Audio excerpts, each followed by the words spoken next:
Hello and welcome to my YouTube channel, The Bookworm, where we discuss various aspects of story crafting, storytelling, whether it be books, movies, TV shows, what have you. My name is Guy Estes and I am The Bookworm. So today's topic that I wanted to discuss, sort of addressing the question of should fiction contain some sort of message? Should works of fiction try to impart a particular message to the audience? So first thing I need to do is define exactly what do I mean by imparting a message. So I make a distinction between that and morals. Okay, morals, basic life lessons, that's not really what I mean when I say imparting a message. Those tend to be part and parcel of the storytelling process to the point that they are almost a standard feature in fiction as a byproduct of character development. As the protagonist has to develop, has to progress as a character, there are certain challenges they have to face, certain questions they have to answer, certain things that they need to rise to, and either they do and progress or they fail to. And again, that failure to do that, well, the writer has to impart why that's a bad thing, why they should have been able to do this. So part and parcel of character development, the life lessons and morals tend to kind of work their way in there. So for example, in my fiction, a common theme, a common life lesson or moral that'll pop up in there is personal responsibility. The protagonists take responsibility for their actions and face up to themselves, and as such they progress as people. The antagonists refuse to take any responsibility. They constantly rationalize and justify everything they do. They refuse to face themselves, and as such do not grow as people and tend to become deficient people. Now to me, that's not really a moral or a life lesson. That's just a personal observation. That's just something that I have seen time and time again throughout my life. Just kind of a natural result, just as proper nutrition and whatnot leads to a person physically growing into an adult, so does facing up to themselves and taking responsibility for their actions naturally lead to them growing psychologically as an adult. So to me, that's not really a moral. That's just kind of A plus B equals C. Again, something I've observed time and again. So what do I mean by message? When I say fiction imparting a message, what I mean is the author has a particular stance on a particular issue, political, social, moral, religious, philosophical, whatever, and is trying to persuade the audience to the author's way of thinking on this particular position. So when I say fiction that contains a message, the author's purpose, primary purpose, is persuading the audience to his or her way of thinking. So somebody in the entertainment business, I can't remember who it was, I've seen this quote attributed to a number of sources, so I'm not sure which one is the right one, but somebody once said, if you want to send a message, use Western Union. And that's, yeah, I pretty much agree with that. That fiction is probably not the best vehicle for that. Nonfiction works much, much better for that. Now, some people will complain, well, nonfiction can be stuffy and boring. Well, it can be, it doesn't have to be. There are plenty of examples of nonfiction, writing, TV shows, movies, whatnot, that are very, very entertaining. So that argument, to my way of thinking, doesn't really hold water. So while nonfiction being the better vehicle for that, I think, but that's not to say fiction, it can't be done. You can't use fiction to impart a message, to try and persuade people. I don't think it's the best way to go about doing it, but can it be done? Sure. I just think it's very difficult. There are very few ways for it to go right, awful lot of ways for it to go wrong. And when it goes wrong, tends to be self-defeating. You know, you're trying to persuade people to your way of thinking and end up either failing at that or sometimes achieving the exact opposite of that. So, again, I'm not going to stand here and say don't try to do it. I'm a huge believer in writing the type of story you want to write what you want to write, and hey, there are people who can do it, who can use fiction effectively to send a message to persuade an audience. There are people who can do that, so if you can, more power to you. By all means, go for it. I just think it is a process that is rather fraught with peril, and so I'm going to look at 4 different pitfalls or perils that tend to result from this. So I'm a huge believer that in fiction, story comes first. Story trumps everything. Everything takes a back seat to a good story. Because if you don't have a good story, people aren't going to read it. People aren't going to watch it, whatever the case is. They're going to put the book down. They're going to change the channel, whatever.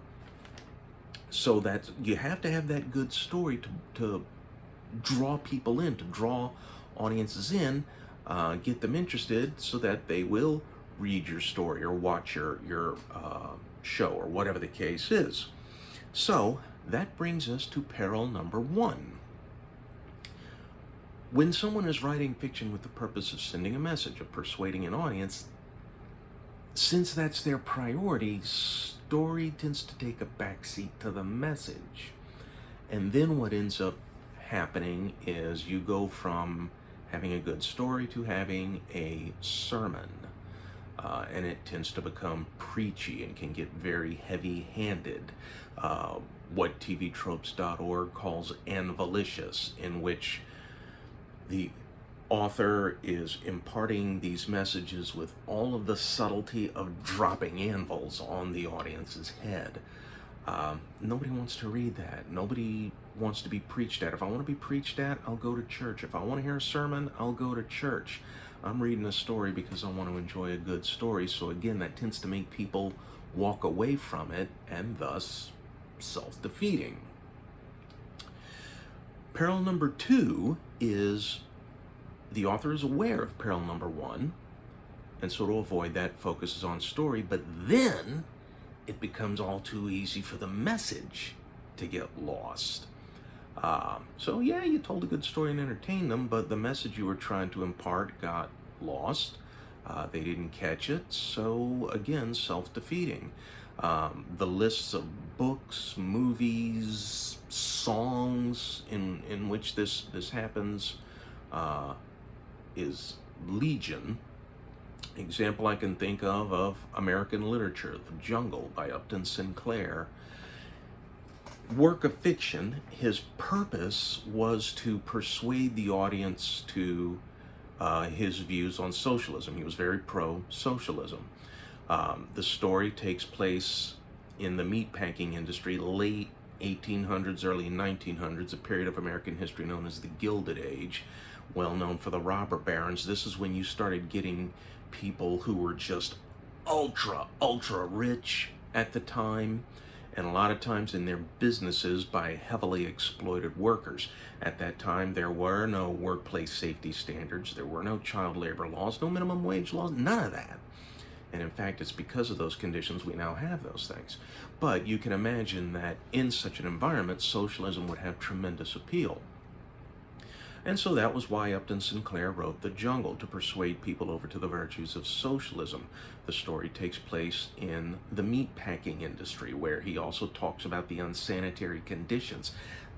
That's what people ended up focusing on, was the gross out factor of the unsanitary conditions in the meatpacking industry, and that's what tended to have the influence. In fact, one of the readers it heavily influenced was Theodore Roosevelt, who was president of the United States at the time, led to him creating the Food and Drug Administration. The whole message regarding socialism was completely lost on most of the audience.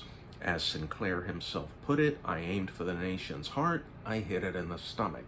So yeah, it told a good, compelling story, but failed to convey the message he wanted to, and again, thus self-defeating. The third peril that you have here is the potential for alienating your audience. So when the author is writing a story or making a movie or show or what have you to persuade people to their way of thinking on an issue, typically the protagonist is the one, he uses that. The protagonist is typically an author avatar. The protagonist has the author's viewpoint to get this across to the audience. So what tends to happen then is the antagonist, the bad guys, the villains, the jerks, the people you hate, have different views. Well, hey, guess what? A lot of your audience probably has the same views as the antagonist. And here you are telling them what rotten people they are for not having the same viewpoint you do, which turns them off and makes them walk away from the story. Again, self-defeating. Like sermons and preaching, if I want to be told what a rotten person I am, I'll go to church. Thank you. Now, it doesn't have to be that way. Instead of making the antagonist a bad guy, or the person holding this view a bad guy, maybe make it somebody who just doesn't know any better. And an example of that springs to mind is a series of children's books that I loved as a kid, and for the life of me, as I'm sitting here making this video, I cannot remember the name of the series or the authors. It was two husband and wife, I think, not the Berenstain Bears. This was a different, it was different characters in every book. But I remember one of them, the title of the book was Maui Maui, where they had these little creatures that were kind of like otters that were made their living by fish in the oceans, and they had these magnificent feasts and all these things they got out of the oceans. And one day this whale, Maui Maui, would show up and take away their nets and things like that. And they got mad. The queen of these little creatures got mad at the whale and demanded to know why he was doing it. So he showed her, took her swimming around the ocean and showed her why you're not catching any fish anymore, and showed them the perils of overfishing. Now, the queen of these little creatures was at first very imperious, but when the whale, he didn't slap her with his tail or anything like that. He took her and showed her what the problem was. Oh, then she understood, and then were more responsible in their fishing and what they took from the ocean. So there were a bunch of messages. Each of these books had messages like this, but they were imparted in such a way as to where the protagonist educated the character who didn't know any better, as opposed to making that character a complete jerk. Or if the character started out as a jerk, they became less of a jerk as they understood the impact of their actions. So that was an example, I think, of where that was done right. But again, it can be all too easy to get into that preachy mode and finger pointing at people who don't think about this the way you do, and you need to straighten up and fly right. You know, that's where a lot of people go wrong on trying to persuade people and lecturing them, and the whole finger wagging thing comes apart. And you know, most audiences, when they're presented with that, fuck you, go off and do my own thing. And again, you've defeated your purpose. So those three perils that I just went over, those are the ones that I think that are very, very easy for a creator to blunder into. Not inevitable, but kind of bordering on it. Again, just all too easy for them to make that blunder. This fourth and last one, though, easily avoided, but it's one that I've seen a lot of lately over the last couple of years. This is a trend I have seen where the author wants to send some sort of message, persuade people to their way of thinking, but instead of creating their own original content, they hijack somebody else's. They use existing content as an adaptation, a reinterpretation, or what have you, to get their message across. And to do that, they usually have to seriously alter, misshape, pound this thing into some kind of shape to fit their needs. When I was in the Navy long, long ago, 30 odd years ago, there was a tool called a fitting hammer. It was called a fitting hammer because if you had two parts that didn't fit, bash them with that hammer long enough and they'd fit eventually. So you kind of the equivalent of that there, applying the fitting hammer to existing content to force it to fit their agenda. And for one thing, I have a problem with this as an artist, as a creator myself. Come up with your own damn content. Come up with your original content. People that don't do that, I'm sorry, I have a hard time calling these people creators. You're not creating, you're hijacking somebody else's stuff. In fact, I'm going to come right out and say it. You are bastardizing somebody else's work to fit your own needs, to peddle your own agenda. If you want an agenda to peddle your agenda, have the decency to create your own content. So we've seen a lot of this on the streaming services over the last few years, or at least material that was thought to do this. So before anybody gets their noses out of joint, let me lay things out. So content that has been accused of this, Rings of Power, She-Hulk, Velma, those are the three I can think of off the top of my head. There have been others. So, again, laying things out here. Full disclosure, I've only seen one of those. I've only watched Rings of Power because I have Amazon. I don't have Disney or Hulu. I don't have Amazon, HBO. So I haven't seen those others. I can only comment based on what other people have commented on. I remember Rings of Power coming out, and there were a lot of accusations of it being woke, of it sending these different messages. I watched the first 4 episodes. I stopped watching after that, not because I thought it was woke or anything, it just didn't hold my interest. It wasn't bad. I say it's particularly good either. It didn't draw me in, it didn't hold my interest. I think the accusations of it being woke are very, very overblown, in my opinion. Now, how far did they stray from canon? That I'm not sure on.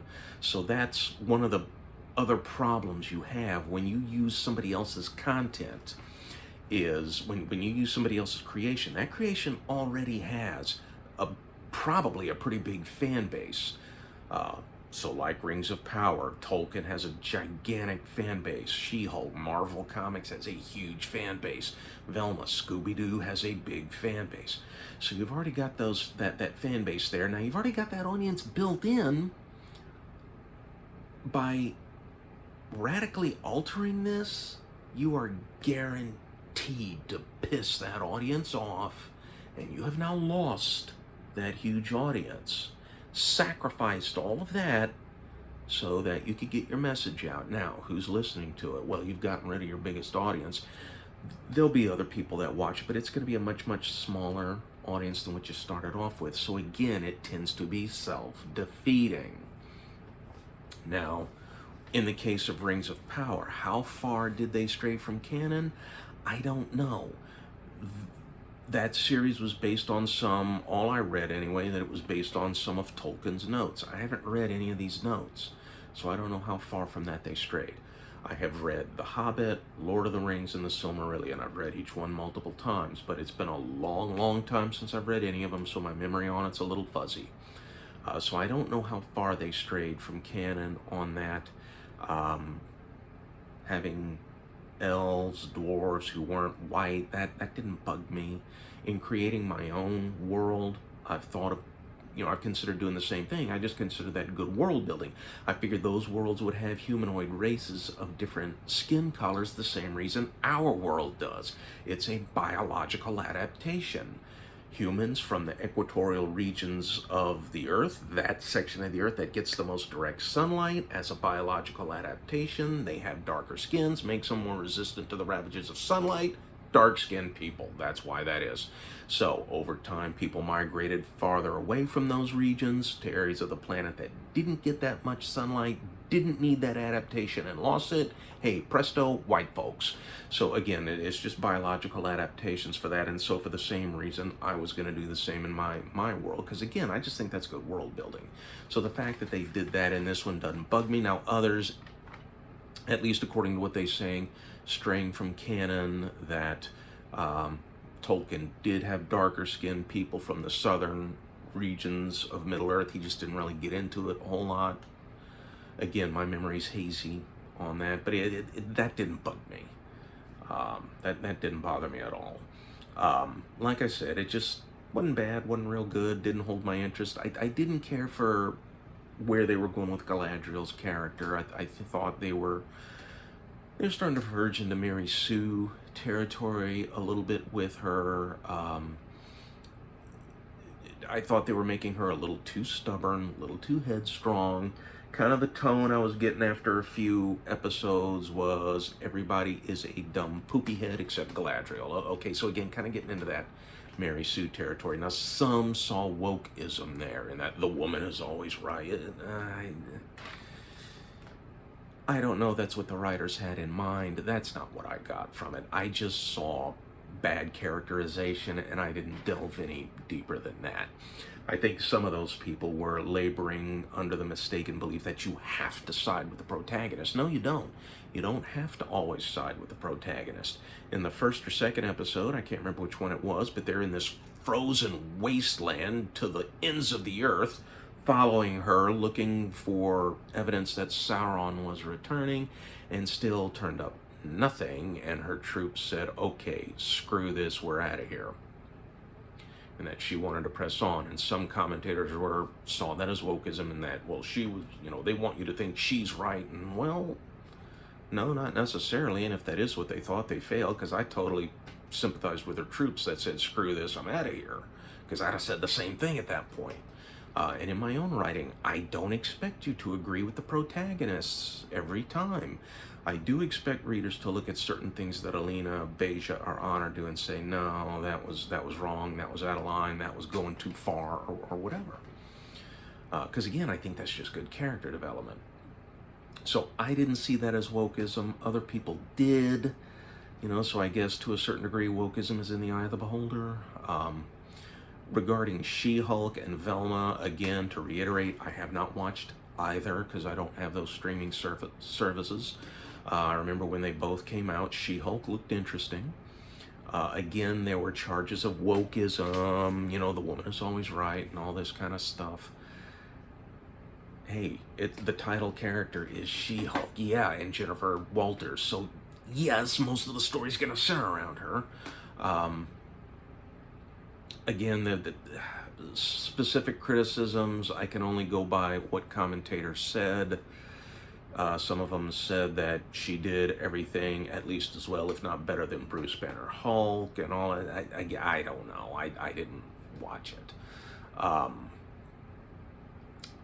Velma, I remember when that was coming out, before it came out, and this is kind of an example we saw of this, was before Velma even came out, they were worried about it being woke, and that's again another thing about getting your message into using existing canon, existing creations to impart a message. As soon as audiences get the faintest whiff that that's what the creators are up to, it turns them off and they start walking away.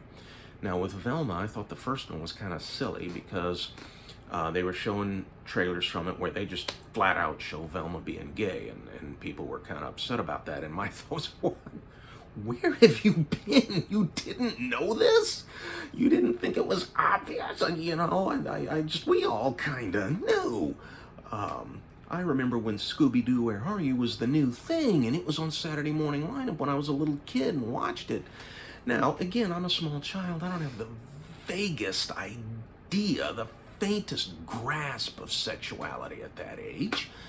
But even at that age, the idea of Velma having a boyfriend, those two ideas just didn't quite come together. That just didn't mesh. So now the Velma gay, okay, so yeah, you're just saying out loud what we already knew. So that didn't bug me. The race flipping didn't bug me, other than I didn't really see a point to it, at least as far as story development or character development goes. The only point I really saw in it was blatant author inserting themselves into that work, blatant author avatar thing there, and virtue signaling. You know, we switched up the race. We're so hip. We're so whoa. You know, yeah, I kind of got that impression. And then it came out, and from everything I saw, audiences despised it. Now, again, I didn't see it. I don't have HBO.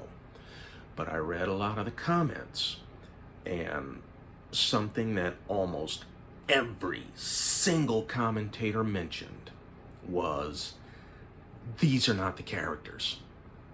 You took Velma and Fred and Daphne and all of them and made them completely different people. And that was what I saw pissed audiences off more than anything. Was taking those characters and altering it beyond all recognition. Okay, again, this material already has a built-in audience. And in this particular case, there are fond childhood memories and nostalgia amongst that audience that these people just went in and royally screwed with and royally pissed off that audience. And I was a little puzzled as to how the creators didn't see that coming. And audiences are not above character development, okay? Scooby-Doo, those characters have been redone and reimagined, what, at least a dozen different times, different iterations of this. The live-action movies, I didn't see the people, the fan base really ticked off about it. In fact, the live-action movies made this work. They took the character deficiencies and flaws in the original cartoon and addressed those. And either corrected them or made them work, whatever the case is. So audiences liked that. You know, they took the fact that in the original Scooby-Doo, Daphne was the damsel in distress. Even in the original cartoons, they recognized that. They would call her danger-prone Daphne. She was the one who would always get captured. And in the movies, they addressed that. Daphne became a capable, contributing member to the group. Based on the comments I've seen from Velma, they just made her an alpha bitch, and that was that. And Fred a jerk, and this, that, and the other. And again, that just ticked off the audience. Another very common criticism I saw, almost as common as that first one, was that the jokes just weren't funny. Again, I don't know, I didn't see, but that kind of ties in with the previous parallel I mentioned. If your main focus is imparting a message, trying to persuade the audience to your way of thinking, well, that tends to override story. It also tends to override humor, and all these other things as well. Also, again, and I'm just basing this on what other commentators have said, there tend to be a lot of that finger wagging. If, you know, this is how we feel, this is the right way, and if you don't feel this way, you're stupid. You know, okay, you just alienated your audience there. And again, defeated the entire purpose of this. So, with all of that said, some people might be wondering, anybody who's watching this who's read my books, say, well, what about your books? Aren't your books imparting a feminist message? And I actually had a reviewer mention that, you know, fantasy with a feminist slant or something like that was the way they had worded it. Reading my work, I completely understand why somebody would think that. It's not. Writing those stories, I had zero intention of imparting a feminist message or anything like that. My intent was to tell good, compelling, entertaining stories. My characters were the strong female protagonists I talked about in a previous video because those are my favorite character types. I am endlessly fascinated by them. So that's why I did them the way I did them. If somebody gets a feminist message out of it, well, okay, but that wasn't my intent. Hell, what is feminism? What is a feminist? Well, I don't like those terms because amongst a lay audience, they are so broadly defined that they basically have no meaning. They can mean anything. Now, to say a professor of feminist studies, feminist history, yes, they're going to have more specific criteria. I am not a professor in that.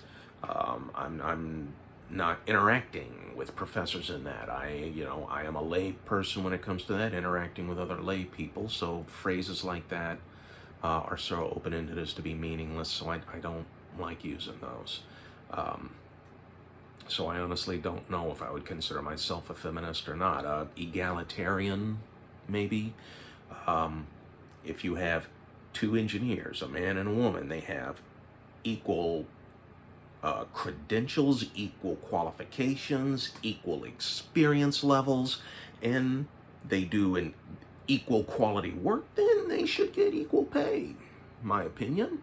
If one of them has an advantage over the other, whether it's better qualifications, more experience, does better work, then that one should get paid more. If it's the man, okay. If it's the woman, okay.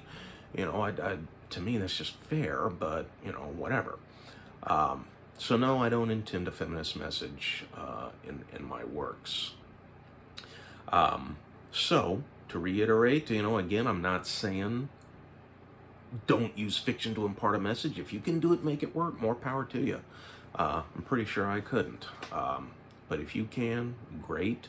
But these are just certain perils that I see very, very often. The first three that I see so often, they border on being inevitable. But again, they're not and can be avoided by a skilled writer. But if you want to send a message, again, I think nonfiction is probably your best bet. So, thank you for watching. Hit like and subscribe. I will post links to my books, both the Sisters of the Storm series. You go to the link and then all of the books are there. You can browse as you like. I structure that series in such a way that you don't have to read them in order. You can start at any order. Right now there are 6 books. I'm working on the 7th, but hey, you don't have to start with the first and go in chronological order. You can go in any one. I deliberately structure them that way because that's one of my pet peeves as a reader. Also a link to my other series, Clan Nagmarigna. Now right now there's just the one book, Out of the Shadows. That takes place in our world, in the here and now. So a little bit different tone. And a link to my mother's book, Patchwork Hearts. She writes completely different stuff from I do. Think more Hallmark Channel, clean romance type stuff. But I'll post those links. Click on them, go browse. Hope you like them. If you do read any of our books, or if you have read any of our books, you could do us a huge, huge favor.